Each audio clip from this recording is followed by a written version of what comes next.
که ستاسو خپې میږي کېږي یا ستاسو خپې سوځي یا د شپې په ټایم کې تاسو ته د خپلو خپو د وجې آرام نه میلاویږي نو زه تاسو ته یو داسې علاج هم په خپل کور کې دننه که چیرې هغه تاسو کول شروع کړل نو په دې علاماتو کې به بهتروالی طرف ته ستاسو خپې راشي او بهتروالی طرف ته ورسره ځکه راځي چې کله هم ستاسو خپې میږي کېږي یا ستاسو خپې سوځي یا ستاسو خپې ډېرې زیاتې یخې وي د یخوالي د وجې هغه ګرمیږي نه نو په هغې دوران کې ستاسو په خپو کې کم چې د وینې والا مقدار دی دا په بهتره طریقه باندې نشي کېدلی چې یو وجې دا هم کیدی شي نو د هغې دپاره که چېرې تاسو سره په کور کې ګیسټر آیل ورته ویلی شي یعنې کوم ته چې موږ په پښتو کې د ارخنډې والا تیل وایو هغه تاسو سره په کور کې موجوده وي نو تاسو به هغه تیل راوالی او د خپلو خپو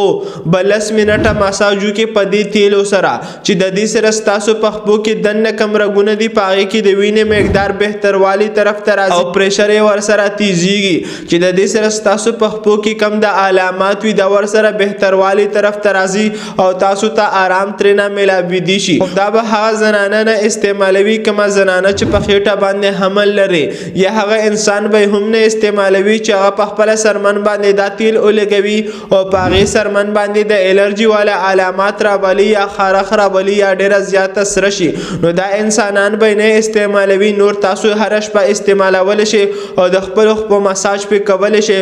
10 منټو دپاره چې د دې سره ستاسو په خپو کې کم میږي کېدل دي او کم سوځېدل دي او د دې سره کمې چې ستاسو خپې ډېرې زیاتې یخې وي او ګرمیږي نه نو د دې سره ستاسو خپې د دې علاماتو نه بهتروالی طرف ته راځي او تاسو ته به یو سکون میلاویږي